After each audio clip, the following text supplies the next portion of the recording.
Hordoftoota miidiyaa Maddoolaaboo kun qophii addaati. Afrikaa kibbaa magaalaa Johannesburg irraa tamsaasa kallattiidhaan simbiraan gaa jirudha. Eeyyangaa Janaarii 20 guyyaa seena qabeessaa bara 2026 Oromoonni Arsiidhaa guyyaa tokkummaa isaanii itti lallabatanii Oromoota biraatiif illee fakkeenya ta'an arsoomni qorsoomaa keessattuu wayyooma wanti jedhame sun guyyaa itti dhugoomfamee fi itti raggaasifamedha. Namoonni gamanatti argitan guyyaa ilgaddaa seenaa addaa galmeeffatanii hawaasa keenyas maqtaa ol qabachiisan keessaa isaan tokkodha. Waan hundaafuu yooyyaa baga nagaan dhuftan assalaamu alaykum wa rahmatullahi wa barakatuh. Wa alaykum assalaam wa rahmatullahi wa barakatuh. Baga nagaan dhuftan isinillee. Akkana galatooma ulfaadha. Eenyu jedhamtu maqaan keessan eenyu? Maqaan kiyya Siisay Biraan Roobaan anjeeni asuma jiraata South Africa magaalaa Johannesburg ti. Akkana galatooma ulfaadha. Hayyee isinoo eenyu jedhamtu? Maqaan kiyya Jamal Jawaaroo Kadduu jedhama jiraata magaalaa Johannesburg.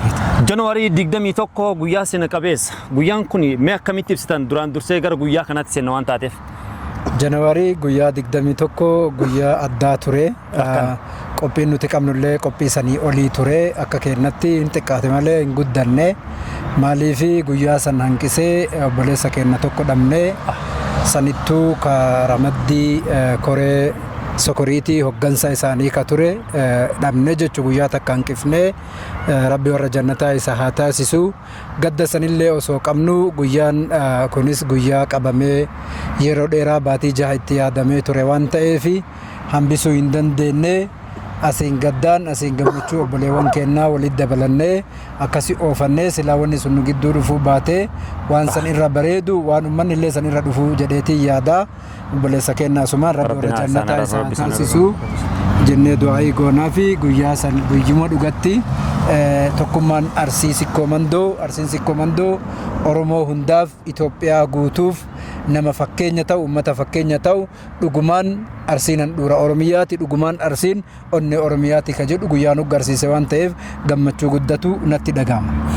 Egaa galatooma ulfaadhaa kallattiidhaan obboleessa kiyya Siisay ittiin isin dabarsa. Siisay guyyaan Janaarii 21 galmee seenaati uummattoota Afrikaa kibbaa keessaa hawaasa keenya Arsiitiif. Maaliif wanti kun hawaasni gammachiise guyyaa asiin dura sagantaaleen hedduu waggoota hedduuf geggeeffamee jira. Sagantaan kun kaayoon isaa maal ture? Maaltu adda isa gata? Bareedaa galatooma duraan dursee wanta jechuu barbaadu jira. Duraan dursee gareen miidiyaa Maddoolaaboo ulfaadhaa galatooma sagantaa guddaa seena qabeessa guyyaa seenaa guddaa ilmaan Sikkoo Mandoo kanarratti argamtanii warra seenaa galmee seenaa keessa argamuu keessaniif baay'ee isin galatoomfadha maqaa waldaa Sikkoo Mandoo Afrikaa kibbaa South Afrikaatiin galatooma isiniin jedha. Itti aansuudhaan guyyaan sun guyyaa addaati. Guyyaa seena qabeessaa fi guyyaa ilmaan Sikkoo Mandoo Afrikaa kibbaa jiran akka guyyaa galmee guddaa tokkootitti laakkamu maaliif yoo jettan ilmaan Sikkoo Mandoo yeroo armaan duraa haala bulchiinsa sirna yeroo darbeetiin ka'ee rakkoolee tokkoon dheedaanii fi bishaan barbaachaaf abbootii akaakayyelleen kenniin naannoo giddugaleessa Oromiyaa irraa gara kibba Itoophiyaa baqatanii achi jiraataa turan. Yeroon haalli yeroo mijaa'ee yeroo ammaa kanatti abbootiin gadaa biyya keessa jiran kan naannoo Oromiyaa jiraniif naannoo kibba Itoophiyaa jiran wal qunnamanii abbootiin guguddoof manguddoonni ilmaan ofiitti himanii isin sanniin keessan dhiinni keessan Arsiidha. Arsii keessaa gosoota akkanaati. Fakkeenyaaf akka kitaaba irratti barreeffamee fi akka nu gosoonni Arsii naannoo kibba giddugaleessa Itoophiyaa keessa gosoota 42 achi keessa qubatanii naannoo kibba Arsii keessa qubatanii ka afaan hin beekne ka afaan kana dubbachuu hin dandeenye achumatti naannoo basanii ta'anii achumatti afaan sanii liqimsamanii afaan san haasawata gosoota 42 isaan keessaa warri adda nutti dhufe yoo xiqqaate gosoota walakkaa isaaniiti. Kanaaf isa kan eessarraa ka'ee abbootiin isaanii naannoo san jiran kibba Itoophiyaa jiran ilmaan ofii walii qabanii isin ka'umsi keessan Arsiidha gosa akkanaati ilmaan Sikkoo Mandooti warri keessan akkana jedhanii eega isaan itti himaniin booda abbootiin gadaa naannoo Oromiyaa irraa ka'anii giddugaleessa kibbaa magaalaa Hosaanaatti eega wal ga'anii abbootii gadaa warra naannoo kibbaa jiran san wajjin waliin eega dubbataniin booda walitti dhufanii walitti bu'anii walitti gammadanii sirna san gegeessanii gosa ofii laakkatanii walitti galanii obbolummaa kan cimsachuu qabna jedhanii taqara addaan badan san walitti eega itichaniin booda ammallee waraayee eega kana ta'een booda ilmaan teessan baanii biyya alaa jiranii isaanillee akkan wal baranne isaanillee wal barachuu quba wal qabaachuu qabanii akkuma mammaaka Oromoo san wal beekee waliin madhatee wal wallaalee wala'ee jansan akkan taane wal barachuu qaban jedhaniit achirraa ergaa nu dhufeen ergaan qaxxaa kallattiidhaan gara koree سيكومندو أفريقيا كبار في كورين نتولد نكابي أرجع كنا تجرا أبلي وانكين نجرا خبيان والبرتشو كبانا يسرت تندوني سجنتان كبامي أكو مبلي سكيام مكاسه باتي جها إرجت إرجع بومن بودا جاو ناري دمي توك سجنتان سون سجنتا بريدا في سينك أبيس بودا كا رجومان سينجدا akka oromootitti ol nu qabee fi sagantaa gaarii tokko gaggeeffannee turre siin jedha kaayyoon guddaan sagantichaa waan biraan qabu ergama biraan qabu obboleewwan wal barsiisu obbolummaa walitti himuu ture kanaaf sirna san karaa hundaan sirna kootti dhufee abbootii gadaa si komandootiin lafa kennee waan sirna biyyatti gaggeeffa abbootiin gadaa biyyatti gaggeessu hunduma isaanii asitti sirna dhadhamii sirna daraaraa sirna biifaa sirna damma wal dhadhamsiisuu mara geessinee uwwisa warra obboleewwan teenya achi dhufaniin hunda isaanii uwwisa uwwifnee ulfinnaan kormatti qallee ulfinnaan gosti korma qopheessinee fi kormaan ofirraa geessinee siin jedha. Egaa daawwattoota keenya kan daawwachaa jirtan sagantaa tamsaasa kallattii gara miidiyaa Maddoolaabuutiin kan isin biraan gahaa jirru eeyyangaa Janawaarii 21 bara 2026 seenaan addaa Afrikaa Kibbaa magaalaa Johannesburgitti qopheessummaa hawaasa keenya Arsii magaalaa Johannesburg jijjiiranii fi naannawa isaatiin sadarkaa Afrikaa Kibbaatti guutummaa Afrikaa Kibbaatti qophaa'e irratti magaalaan Johannesburg qopheessummaan adda durummaadhaan waan kana ofitti fudhattee hojjechaa turte jechaadha. Dhuguma dubbachuudhaaf osoo magaalonni gurguddoon kanneen akka Minisootaa jiran waa'ee Sikkoomandoo yookaan jabinni kan dubbatamu waa'ee Ameerikaati keessaayyuu Minisootatti Sikkoomandoo jabaa ture. Hawaasan caaltanii dursitanii deemtanii waan kana hojjechuudhaaf jeejee maal si dhagaba akka nam tokkotti mee dhuguma dubbachuudhaaf. Dursa galanni karabbii guddaati guyyaa saniin nu gahee guyyaa sanillee guyyaa seenaa isa bareechise rabbiin guddaan haa galatoomennaa itti aansuun ummanni keenya kaabaa kibbaa fageenyarraa kibtaawon irraa darban irraa masiinaa irraa istan keep irraa firiisteet irraa noorzoest irraa kutaalee biyya kana jiran provinsii 9 irratti hirmaatanii kun xiyyaaraan kun konkolaataan kun baasaan humna danda'e martuu asit dhufee argamuu isaaniitiif hedduu haa galatoomanii hedduu haa ulfaatanii abbaa qopheesse caalaa warri qophaa'eef yoo dhufee irratti argame hedduu nama gammachiisaa isaantu bareechee jechuu danda'a. Itti aansuun kutaalee Oromiyaa afoshalee biyya kana keessa jiran akka Afranqalloo, Kuraa Galaan, Shanan Gibee, Maccaa Tuulamaa, Booranaa, Gujii hunda isaanii asirratti affeerree ulfinna kabajaallee goonee fi jirra. Isaan illee irratti affeeramanii nu waliin hirmaatanii gammachuu qaban ibsachuu isaaniitiif gamanumaan maqaa kootii fi maqaa tokkummaa Arsii Sikkoomandoo Afrikaa Kibbaatiin hedduu galatoomaa ulfaadhaa isaaniin jenna.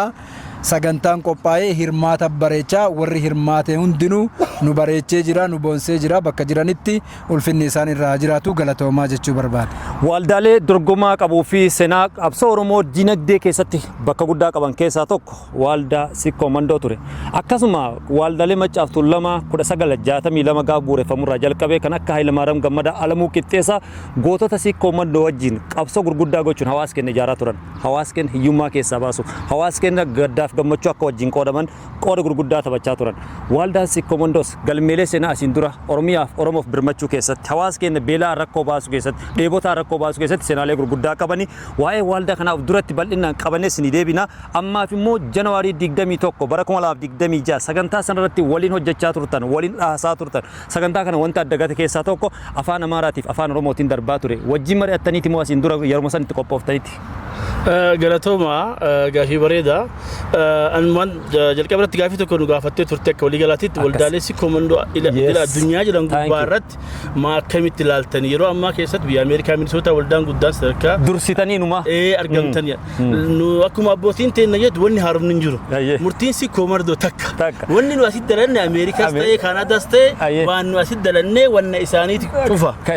maal inni wanni an jechuu barbaadu isaanillee waldaaleen Sikkoomandoo idil addunyaa irra jira hundinuu fakkeenya nu biyyarraa fudhannee abbootii teenya biyyarraa fudhannee asitti South Africa irratti raawwanne kana isaanillee nurraa arganii obboleewwan isaanii akka barbaadanii sagantaalee akkana akka qopheessanii fi wal barumsi akka jiraatu ammoo murtiin teenya gaafa nu South Africa irratti waan kana raawwanne kan Minisootaa jirullee raawwate ammoo naannoo wal beekumsi hin barbaachisaa isaanillee danda'ame sagantaa akkana qopheessanii waan akkana akka nu raawwatan dhaamsa. Asumaan immoo yaadni na keessa dhufe jira carraa kana kan uume baay'achuu hidda latiinsa arsii warroota qaban warroota akka Usaana Hadiyyaa naannoo Afrikaa kibbaa keessa jiran akka isaan arsii ofiin jedhu gatee jira biyyoota adda addaa keessatti baay'inaan jiraachuu dhabuu danda'a dhugaa dubbachuudhaaf ani arsii ofiin jedhanii jiranii afaan isaan hin daangessine haalli ji'oogiraafikaalii teessumni lafaan hin daangessine namoonni kun jiddu galeessa biyyattii teettanii jirtanii abbootiin gadaa qoratanii duuka bu'anii hordofanii quubsama arsii akkuma beektan bal'aadha hawaasni kuni mee isinoo asitti waytii wanni kun gad dhufu koree wajjin haasoftanii dubbattanii waan kana duuka buutanii hubattanii jirtanii caaluma jettanii murtiichi furatan dubbannee abbootii gadaa akka utaawaa ibsutti abbootii gadaa dubbifnee abbootii gadaa kibba Itoophiyaa jedhanillee dubbifnee quunnamnee namoota waan kana irratti seenaa warra seenaa qorattoota seenaatti jira waan kana barreessaa jiran abbootiin seeraa jiran abbootiin alangaa waan kana jiran waan kanniin isaa wajjin dubbannee eega argineen booda dhugummaa isaa addaan baafannee isaan illee qorannee abba isaanii lakkoofnee isaan luba kamii galan gadaa kamii galan abbootii gadaa wajjin marii goone viidiyoo ragaa baargine luba kamii qaban gadaa kamii galan jennee abbootii gadaa wajjin erga maranneen booda gosa isaaniitti deebifne isaan lallabaa miti isaan boojii miti isaan ilma guddifachaatii miti ilma gudeetaati ilma arsiiti ilma dhiigaati kanaaf abbootii gadaa irraallee waan kanallee hubannee jira jechuudha. Hin guddifanne dhiigatti deebi'ee jechaadha galatoma ulfaadha mee dhuguma dubbachuuf haalli isin socho'aa turtanii qindoominni keessan hedduu hawwattoota hedduu qabatee jira oodiyensii qabachuuf namoonni isteejii geggeessan murteessaa waan ta'eef mee yaalii goggootammoo guyyaa masaa walitti dhuftanii dubbattan. Jeje. Hedduu galatooma waa'ee isteejii kana dhugumatti bakka cidhoota garaagaraa walgahii garaagaraa irratti illee isteejii kana nuti lamaan geggeessaatuma turre wanni sun waan achumarraa muuxannoon dhufe jedheetii yaada. Lammaffaa yeroo dheeraaf hoggansa garaagaraa keessatti illee geggeessaa turre. Hoggansa tokkummaa akka Arsiisii Komandoo kanaa haa ta'u hoggansa jaarmalee siyaasaa haa ta'u hoggansa ummatoota wajjin jiraattuu gandaa haa ta'u kadu'aa ka cidhaa ka waa hundaa haa ta'u kana keessatti illee muuxannoo yeroo dheeraa qabnu waan murteessaa ta'eef isteejiin hedduu baay'ee anaafisatti illee haaraallee miti nullee rakkisu muuxannoma duraan qabnu inumayyuu isteejiin dheengaddaa akka malee nu jala bu'ee qophiin keenya hedduu itti gabaabbataadha. Qophiin nuti itti waliin argini qophiin yaada itti waliin jijjiirini akkuma isiniin jedhee guyyaan silaa 2-3 hafee irratti shaakalallee goonee yaada itti wal jijjiirree dhufnu waan biraan nu mudate saniyyuu wajjini experience yookiin muuxannoma duraan qabnuun isteejii san geggeessuu dandeenye kaga irraa gadafe galata warra miidiyaatii fi warra waan san qindeessee haa ta'u waan san nuuf haarawaa miti jechuu barbaada. Siisaa ittiin deebi'a. Siisaa mee dhuguma dubbachuuf sagantaa Elgaddaa irratti goolii hagam yookaan immoo taargeetiin keessan hagam takka parsantii hagam deeme jettee yaadda? Galatoomi bareeda dhugumaan Jaal Jamaal waan jiru dubbatee jira. Muuxannoon nuti aniif Jamaal wal dubbisaa dalannaa madura. Isin of hin argitan waan taateef alaa namni wal dubbisaa wal hubataa wal dubbisaa isteejii keenya waltajjii keenya geggeessinaa muuxannoolee arma dura jiruudhaan isarraan kaanee waliin waltajjii geggeessuun muuxannoo yeroo dheeraa waan waliin qabnuuf isaaf afaan lamaan addaan qoodamnee waan dura waan ta'eef baay'ee nutti ulfaannee garuu maalinni wanni jiru tokko akkuma obboleessi Jaal Jamaal kaase moor san caala dalannaa ture garuu wanti obboleessa keenya irratti gale kun obboleessi keenya amrii nu jalaa ta'e dhugaa siin jedha isa waallee deebinee waan kana goone baay'ee qalbiin keenya cabdee turte garuu wanni kun waan sirnaati jennee waan godhamnee wal qoqqoonnee waan kanatti deebina isatu moor nu jalaa duubatti nu deebise malee arma dura waliin irra dalagaa turre. Anaaf wanni jiru kana jechuu barbaada. Mee addatti surprise addaa wanti isin kenname jira waltajjii geggeessaa turtanii gaabii nufanne. Addatti nu gaafas obboleewwan keenya uwwimna jennee isaan uwwimne malee gaabiin ammoo sirna kootu dhufeetti haasawaa turre. Gaabii malafa jirtu nu ammoo gaafas hin uwwimne malee hin uffanne. Waan isin irratti argine. Wanni guddaan nu surprise kenna. Uummanni akkasi bahee nuti obboleewwan keenya nu beekaa jennee uummata biyya Itoophiyaa san Oromoo sun taane uummata akka Kambaata Hadiyyaa Xambaarroo Sidaama hunduma isaa Guraagee Amaara waamnee namni kun obboleewwan keenya sadarkaa bakka bu'aa mootummaa imbaasii Itoophiyaa affeerree beekumtii akkasitti agas obboleewwan keenya gaafa nu wal baratan nu argamuu keenya surprising guddaan kennaan keenya guddaan isa kana maaliif wanni kun waan dhalootaaf darbu obboleewwan keenya addaan badan wal qunnamsiisuu wal geessinee jirra waan abbootii keenya irraa dhaalle isuma deemsisaa jirra borunullee dabarsinee deemna kanuma guddaan gammachuun keenya ammoo uummanni agas bahee waan san arguun isaa laaluun isaa nu baay'ee surprise caalu ta'ee jira sin jedhe. Maashaallah jiddumaa waa nyaatanii garuu guyyaa sana cirru mala ooltanii jeejee waa nyaatanii. Nyaataaf dhuidoon isteejii irratti hedduu namni quba isin qaba dhugaa dubbaddaa waa nyaatanii. Itti barannee jirra waan ta'eef hedduu nyaataaf dhuidoof bakka isteejiitti itti rakkannu amma durallee akkuma jedhe muuxannoo qabna. Surprising guyyaa sanii akka kootti wanni ani ilaalu dhugumatti ummatoonni nuti affeerre sabab sablammoonni Itoophiyaa bakka bu'oonni mootummaa Itoophiyaa yookiin ambaasii Itoophiyaa achitti argamuun beekamtii ummata keenya waliin wal barru kana irratti argamuun hedduu surprising guddaadha. Hedduu baay'ee yoo yaadatame qophii Oromoon qopheessitu biyya kana keessatti bakka bu'oonni mootummaa Itoophiyaa yookiin ambaasii hedduu argamaan turanii guyyaa san dhufanii argamuu isaanii akka malee itti gammanne gamanumaan maqaa tokkummaa Arsii Komandootiin hedduu ulfaadhaa galatoomaa isaaniin jechuu barbaada. Itti aansuun surprise sanii olii ture akka yaada keenyatti hawwalee siinqee manguddoolee ijoollee hin qopheessine hin finne ture sababni akkuma yaadame qophiin keenya akkas ta'uu ture istaadiyoomii illee ture galma osoo hin taane ammallee fuuldura yoo rabbi fedhe sagantaan akkasiinuma jiraata sagantaa ijoolleef dubartii fi manguddoonni keenya kan biraa irratti dhufanii argaman sagantaa istaadiyoomitti kagalmi nu ga'u miti ka istaadiyoomitti qophaa'u tokko surprise sanii olitti akka qopheessinuuf dura sagantaa qabnaa yoo rabbi fedhe kanaaf surprise guddaan hawaasni nu gayaamne akkasin nu argamudha. Lammaffaa ulfinni kabajaa obboleewwan keenya ka hiddaan dhiigaa ka jaarraa tokko oliif addaan fagaannee sirna bulchiinsa biyya saniitiin afaan ufii wallaalanii aadaa ufii wallaalanii maqaa ufiillee wallaalanii maqaan isaaniillee adda maqaa Arsii osoo hin taane maqaa afaan biraatiif aadaa biraatiin mogga'ee jiru ummata san gosa isaanii hidda isaanii luba isaanii gadaa isaanii hunda beekanii achirraa ay diriirsanii asitti warra akkanaa jedhanii gaafa isaan jalqaba nu bara biyyarraa nuu kennamte jedhanii nu dubbisan dhaynee dubbifnee wal barree hagam geettan baay'inni keessan hagamii wanni kunuu hagam dhugaa akka reef jaalsisaa kaa'essanitti biyyarraallee hubannee muuxannoo san irraa akka warri biyyaa du'allee waliin dhaqaa jiru cidhallee waliin dhaqaa jiru gumaallee waliin fixataa jiru hubannee amma booda labsinee akka aadaa Arsiitti ajjeesu dhibbaan fixadha ilma kiyya ka Arsiiti ka gudeedaati ka mixiitii miti ka boojuutii miti ajjeefamu dhibbaan naa fixatta jedhee ummata biyya kana jiru sabab sablammoota akkasis Oromoota kutaalee maraa hundatti himee waan sangaluun kiyya anaaf surprise guddaadha. waan kana ol jedhuun qabu madda walaabuu midaan dhaggeeffattoota keenya yeroo bal'aa walitti deebina sagantaa birootiin hanga walitti deebinuutti nagaa nutura jechuun duratti siisaa irraa yaada xumuraa fudhadhee sagantaa keenya goolabuuf dirqamne jira siisaa wanti dhaammattu jira afaan amaaraatiin ishoote warroota dhufan saniif okay galatooma ulfaadha ama afaan amaaraatti deeba wanni tokko wanni dhaamachuu barbaadu jira wanni tokko warra galatoomfachuu barbaadu jira wanni dhaamachuu barbaadu kalee abbaan murtii sirna sanirratti gaafa guyyaa 21 sirnaan alangee fi qabatee murtii lafa kaayee jira murtii inni kaayee maali adda booda sammuu keessatti obboleessa kan keetii murat kaayee jira maqaa biraa isaan kennitu maqaa biraati isa waamtu jira ammallee hawaasni si komandoo Afrikaa kibbaa jirullee ka ajila addunyaa gubbaa jira obboleewwan keessan dhufan kanniin wanni sammuu keessuun qaban maqaa biraa kennuun qaban ufitti qabanii sirnaa fi aadaa duudhaa kalee Arsiin qabdu san isaan barsiisaa waliin jireenya fi ofachoo sirna jedha booya ofii waliin gegeeffachoo ollooma ofii jabeeffachoo jireenya ofii waliin jabeeffachoo wanni guddaan deemee maalni namni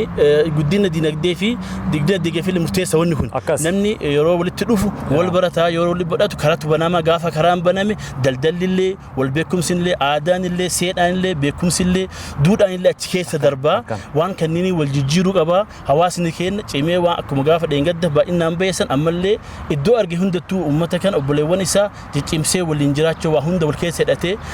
dalagachuu qaba waan jedhu ibsaa lammaffaa irratti warra galatoomfachuu barbaadu tokkoffaa warra mootummaa Itoophiyaa koomini embassy bakka boota embassy Itoophiyaa baay'ee isaan galatoomfachuu barbaada maalii fi sagantaa kanarratti nu argamanii ergaa baga gammadanii nu dabarsanii jiranii ergaa obbolummaa keessan baga gammadanii kun ammoo fakkeenya gaariidha saboonni biraallee waan akka daladdan obbolummaan tokkummaan waan gaarii waan jabeeffamuu qabu jedhuun karaa bakka bu'aa imbaasiitiin ergaan nu darbee jira ulfaadhaa galatoomaa isaaniin jenna irratti aansuudhaan immoo hooggantoota koomunitii Afrikaa kibbaa jiran hoogganaa koomunitii Kambaata Hadiyyaa Alaabaa Xambaarroo koomunitii hunda ulfaadhaa galatoomaa waamicha ilmaan sikkoo mardoo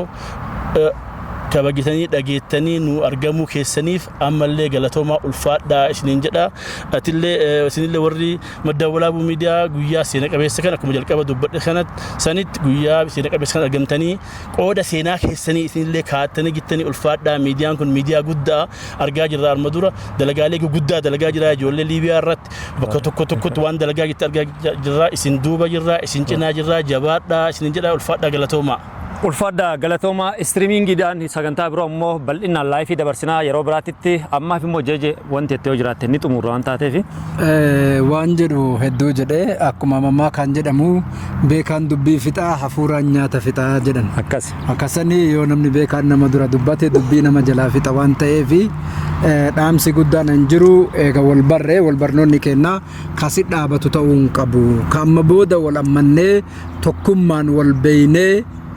du'a irratti cidha irratti kaayaaf kaa'uut akka qabaannee waliin jiraannu akka ta'u kan jedhudha maddaa ummata keenya afaan kana dhaga'uu fi isaan illee ummata afaan kana dhageenye afaan isaan dhagaaniin itti ibsannee dhaamsa kana cimsinee jabeessinee hadhuma wal barree guyyama san gammannee ka addaan gallu osoo hin taane gammachuun keenya ka itti fufu ka akka kaleessa addaan hin banne akka ta'u jechuudha. Yeroo hedduu waan tokko jira wanni an kaasu ummata keenya irratti isaan kunniinuu arsii miti warra jedhee yaada kakaasu hedduu jira. Fakkeenya kaasaa fi ture fakkeenyaaf ilmaan keenya yeroo hadhaa idil addunyaa kana irratti dhalatanii biyyoota addunyaa kana keessa faca'anii jiranii kan akka fakkeenyatti ilmaan keenya ka biyya Afrikaa kibbaa kana keessa dhalatan ka afaan ofiin beene ka aadaa ofiin beene jira. Ilmaan keenya kan nuti horre isaanan sanniin arsii miti jechuu dandeenya. Ittiin deebii biraan qabdu arsii anarraa dhalatan haadha Itoophiyaa irraa dhufte intala arsii irraa dhalatan ilma arsii irraa dhalatan arsii isaan illee akkasuma kutaa biratti naannawa biratti dhalatanii afaan saniif aadaa san fudhatan malee hiddi isaanii gonkumaa waakkatamuu hin danda'u. Warri waan kana liqimsuun isinii ulfaatee yeroo baay'ee chaalenjii garaagaraa keessa turtanillee akkasitti nu hubadhaa jechuu barbaada. Inni itti aansu ammoo warroota isaan keessa qubatan kakaayaa kaawoo waliin qaban ummata Hadiyyaa, ummata Kambaataa, ummata Xambaarroo kan waliin jiran ammallee waliin jireenyi keessan akkasumatti itti fufaha. Arsoomuun isaanii isin waliin jiraachuu hin dhoorgu. Dhiiga ofii ibsatan malee arsoomuu isaanii ibsatan malee isin waliin amma booda du'aa cidha hin qabnu kaayaa kaawoo hin qabnu isin waliin hin jiraannu jechuu miti. Akkasuma isin waliin jiraatanii akka maleetti akkam fudhannee jechuudhaan dhaamsa dabarfachuu barbaada. Galatoomaa ulfaadhaa. Dhiifama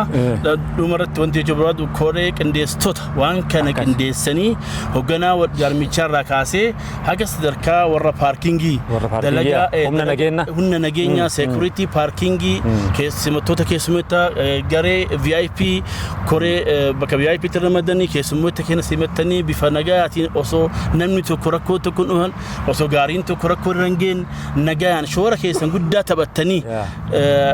nagayaan akka dangal waan gootaniif galatoomaa ulfaadhaa koreen hojiraawwachiiftu koreen waan kana keessa hundaata hundinuu bakka arsii community sikoma waldaa sikomando Afrikaa kibbaatiin baay'ee galatoomaa ulfaadhaa isiniin jedha galatoomaa. Ulfaadhaa galatoomaa sagantaa keenyarraa asirratti goolabuuf dirqamnee jira. Ani qopheessaa sagantichaa Falmataa Roorroo kan dhageeffachaa turtan tokkummaa arsii bara 2021 bara 2026 Januaarii 21 sababeeffachuun kan isin biraan gaa turredha. Sagantaa birootiin ammoo bal'inaa walitti deebina nagaatti nu tura.